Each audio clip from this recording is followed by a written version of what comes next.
Thank you for tuning in to Turn to the Stars. My name is Andrea Clem, and on Turn to the Stars today, being May 13th, 2014, we are in the peak, almost to the peak of the full moon in May in Scorpio. And I just wanted to say that it's really interesting the things that are being revealed to us through the energy of this full light of the moon in Scorpio, which will be at its peak tomorrow. And it's interesting because on today's show we're going to be talking about Mars direct, which is coming up on May 19th. And we're going to be talking about Mercury Retrograde and the new moon in Gemini that is at the end of May, on May 28th. But I first wanted to talk about the energy of this full moon, which is upon us, which is shedding light on some mysteries or some hidden treasures. It's bringing to our mind's eye, to our life experiences, a fullness, and that fullness does reveal things that have been hidden or trapped, or that are in a process of revealing themselves to us. So one of the things that comes to my mind is the Santa Maria, which was Christopher Columbus's ship being discovered, the remains of it. And there's many things like that. I mean, we could really talk a lot about the fullness of the energy of this full moon in Scorpio. And I just did want to touch on it a little bit because I've talked about this energy on other shows from the past.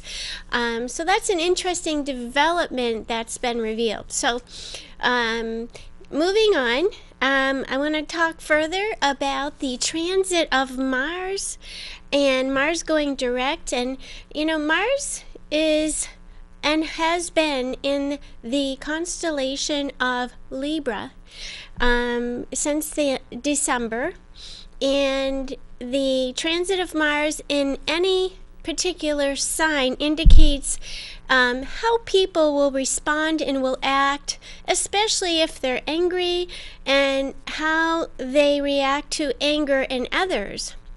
So the present transit of Mars through the constellation of Libra, as I said before, from the beginning of December 7th to be exact, through July 26th of 2014, holds the potential for anger to be suppressed and be more balanced, and be exhibited only when necessary. And it's because Libra is the sign of compromise. And the general feel of Mars retrograde, which began March 1st and lasts till May 19th, was a sort of a undercover lawlessness that was occurring. Retrograde is a time where we sort of go back and retrace. And on May 19th, Mars does, as you heard me say before, turn direct, and it looks like any built-up anger or resentment, actions held inward, will be more free to come out after that time. Mars is about our activities, about our movement. It's about the muscle that we utilize in order to move. And with Mars and Libra, it's been a really interesting unfolding of how those activities have manifested. So I have a chart to show you which is of Mars direct, and you can see I've shadowed it down in the right hand side. You see the glyph, the red glyph for Mars, and when it wakes up from its appeared backward motion or retracing, it will be at 9 degrees of Libra. And one thing I want to point out is that now we're going to have this forward movement. Now our actions and the things that we've come to discover about relationships and our, our activities within them are now going to begin to take on a forward movement. So while Mars was retrograde, the potential was for a great deal of resentment to build up. That is one of the potentials that can happen because it's an inward type of activity or energy. While Mars is retrograde, there is often a secret resistance that is forming, which surfaces when Mars goes direct. Now, today is, as I said before, May 13th, 2014, and by May 19th, this planet, as you just saw in the chart, is going to take on that forward movement. So in your life, the area in which Mars is active in your birth chart will be the area where you're most affected. Also the area by transit or by influence that Mars was transiting in your birth chart is also influenced. So if you remember in the last week's show, I talked about the reminder that the energy of Taurus, which we're in May, carries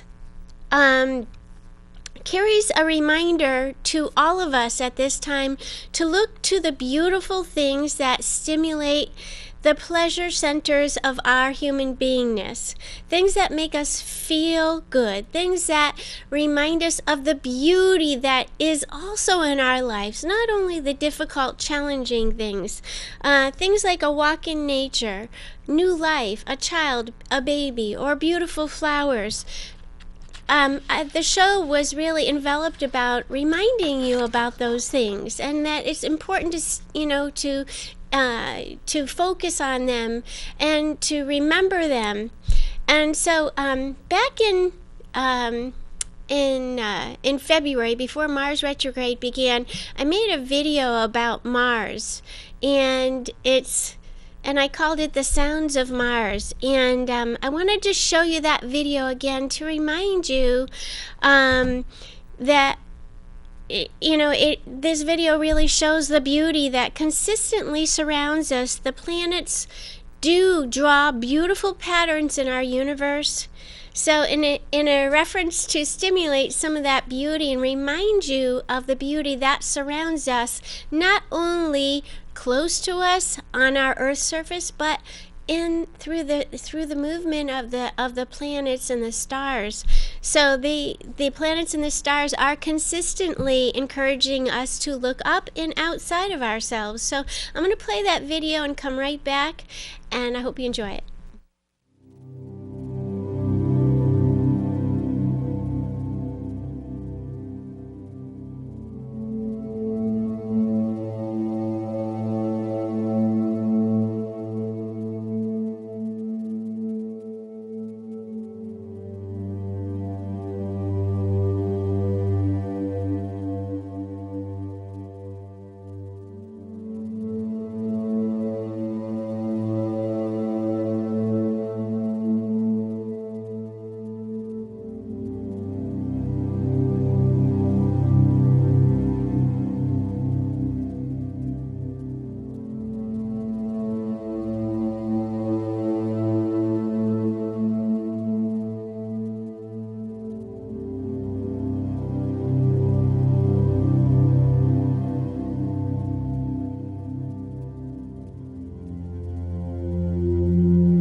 in remembering what this last couple of months has actively taking us back to,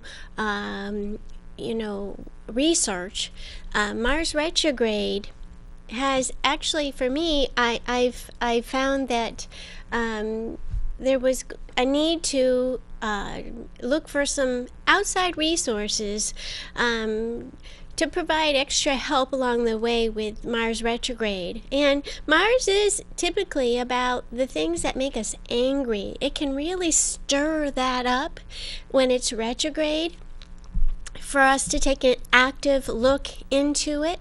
And so during Mars retrograde, I researched and I found that researching anger and relationships, there's a great book that I've uncovered, and it's called The Dance of Anger.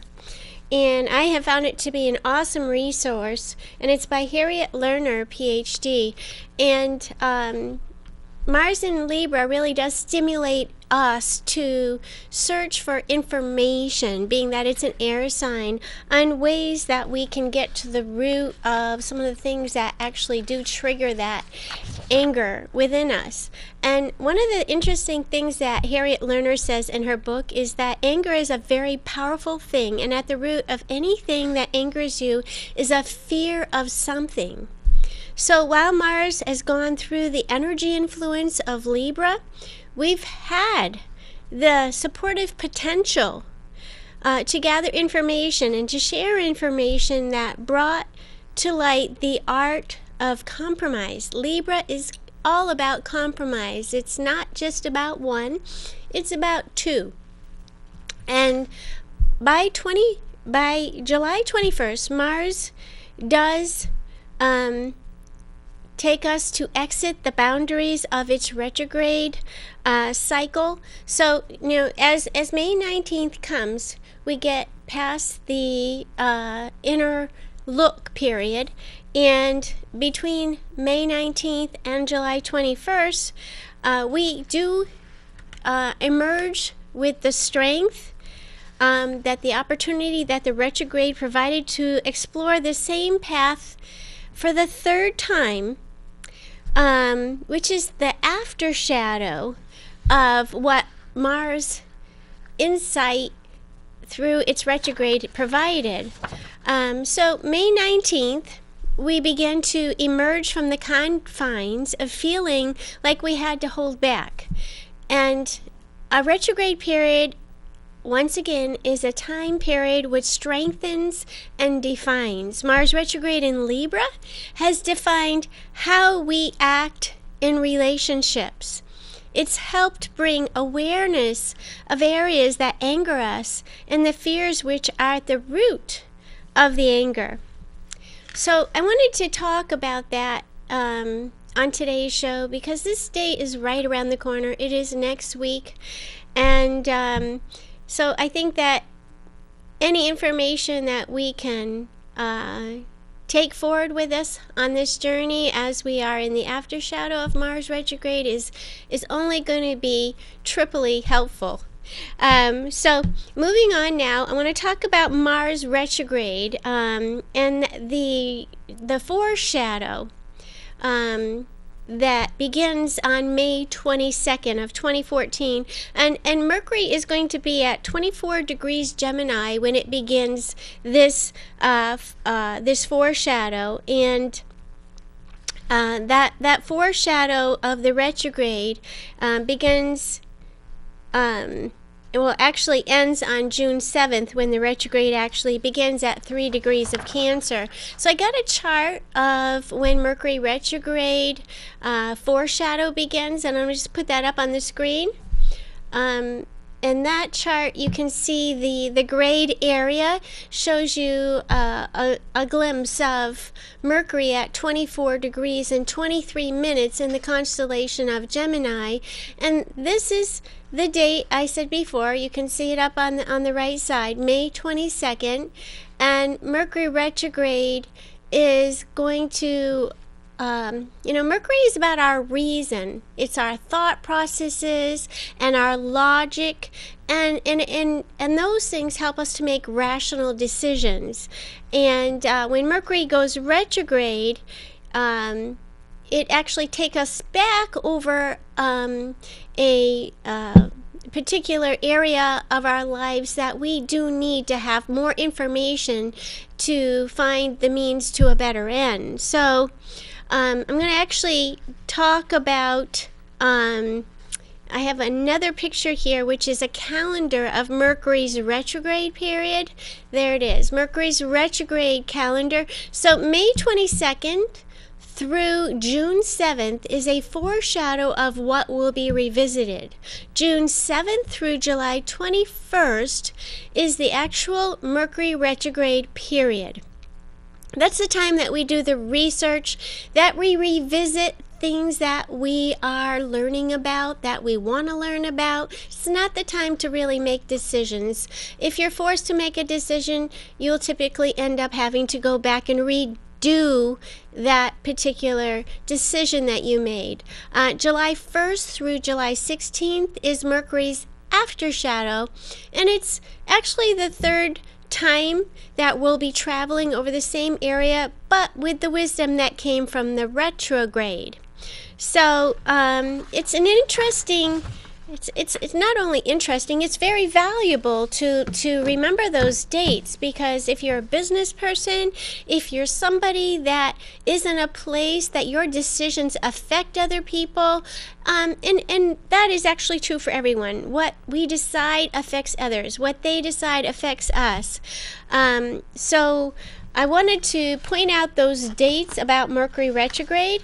And the other interesting observation that I made about Mercury retrograde in 2014 is that all the Mercury retrogrades that are occurring this year in 2014 start with the shadow period, which is the time before the retrograde begins, in an air sign, leading up to the retrograde, which the planet will be in a water sign when the retrograde actually begins. What this indicates is a need to reflect on something that is emotionally stimulated through an intellectual or logical process. So that is actually what the retrograde does unveil. Pay extra special attention to the dates of May 22nd through May 28th, which is when the new moon in Gemini does begin, because what is foreshadowed during that time in your life through experience will be a theme that grows through revisiting. It's a theme that will grow through visiting it during the month of June. So pay extra attention to May 22nd through May 28th. It'll be very helpful for you as that new theme with the new moon in Gemini begins to grow.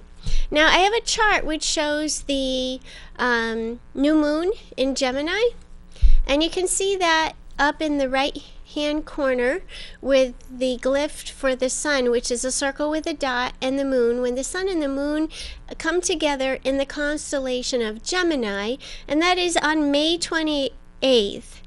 And the question that I bring to light here is, what theme or promise does this new moon hold for you? And it really does. A new moon paints a picture. It reveals a promise or a theme of what will unfold over the next month. And this is May 28th. And this new moon here does provide us on a universal level with an opportunity to move forward with the growing changes that the solar eclipse back on April 29th unfolded in your life. So whatever changes you're currently learning about that are occurring in your life, but through experience, this new moon will give the potential to expand on that. So the Gemini new moon envelops the potential for your curiosity to develop, opening up avenues for learning, versatility, and choice. It's interesting where this new moon takes place in your chart shows where there is a growing theme, as I said before, of stimulation in your life, which will grow over the course of the next month to come. Now, Gemini is a sign that thrives on change because it encourages constant activity, which is mostly of an intellectual nature. It stimulates our objective thinking patterns. Gemini is naturally a curious sign, and so there's a natural influence that comes with it that motivates you to look for new experiences which carry an educational value. Curiosity is the feel of this new moon in Gemini. This is a time that is going to be rich with intellectual stimulation. Now, this is May 28th, making your life more fertile with the birth of new ideas, new topics of conversation. So imagine all that you could learn as your mind absorbs thoughts like a sponge during this period, and let the Gemini is becomes. Its energy is present at the time of the year where, summer is just beginning to peek its head. And so my advice is to let the gentle winds of curiosity carry your mind to new places. It's interesting, as you can see in this chart, from that new moon position where the great blocked area, we see red lines that shoot down to the planet Neptune. And that's what there's what we call a square from that new moon down to Neptune, and what that energy is going to stimulate is it's spreading a layer of fog over which the ideas that you want to move forward on. So it's going to be a little bit confusing, all the it's a very scattered type of energy, and it causes confusion and unclarity. That the challenge is to overcome those challenges of confusion, of fog, and it does want us to slow down to embrace that. The challenge here will be to keep your focus while allowing your dreams to surface as you strive to find some sort of center with your ideas and thoughts. Pretty much this new moon forming this square to Neptune, in the past I've described this as a mutable mess. I've heard other astrologers call it that as well. Or you may feel as if it's a bit overwhelming how unsettled things are around you. So what Gemini does is it stimulates a need to communicate ideas and deal with a variety of things. And nothing does escape the attention of Gemini. It encourages us to gather information that can be useful in our day-to-day life. And it's interesting because Gemini is a very versatile sign, and versatility and adaptability are what is needed during this new moon in Gemini, especially with that square to Neptune. Although the square to Neptune provides the potential for confusion in feeling or knowing what course you want to travel forward on, it also, that new moon in Gemini on May 28th provides the symbolism that as human beings we must act when the situations we find ourselves in fail to provide the necessary outlets or prove to be inadequate for positive development. And that new moon stimulates positive self-assertiveness. Gemini typically does not sit still. So there's a certain refusal to accept any lesser in lieu of a greater. One of the negative indications of this new moon is when there is a dissatisfaction, there will be a tendency to surrender rather than fight for what you dream about. Because it's a mutable energy. So, people that have this type of energy, Gemini, Sagittarius, Pisces, or Virgo, may feel like they need to just adapt and change, when in fact concentration is what's needed. The energy of this new moon lacks a certain staying power, so it may stimulate a confusion of not knowing whether to stay or go.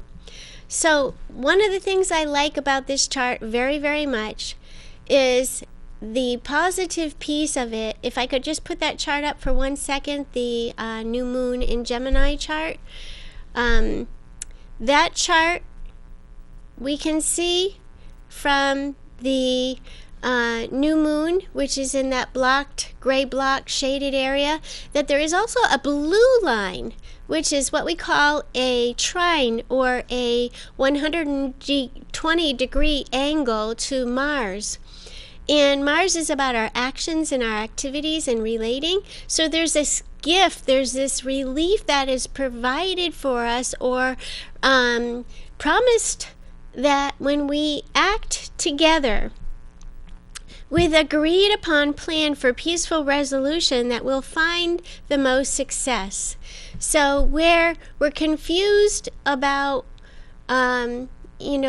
what could unfold, because there's so many different little factions of this energy, when we consult with others, when we take action to work things out with others, when we get others feedback, that we're going to find a great sense of relief. And that is what's promised by this new moon. It's also interesting that on this chart we see the presence of the GCC, or the Grand Cardinal Cross, appearing, and we're going to see that into the middle of 2015 constantly appearing. And we know that there's many challenges, especially people have discovered that the things that they've kept trapped inside, especially anger, are being revealed. But want to remind you that Taurus, this month is a month where we really need to stimulate those things that make us happy. So want to remind you to do that. It's very, very important. So I want to say thank you for watching Turn to the Stars, and remind you that if you turn to the stars, you will find your answers there. And until next week, take good care, and we'll see you then.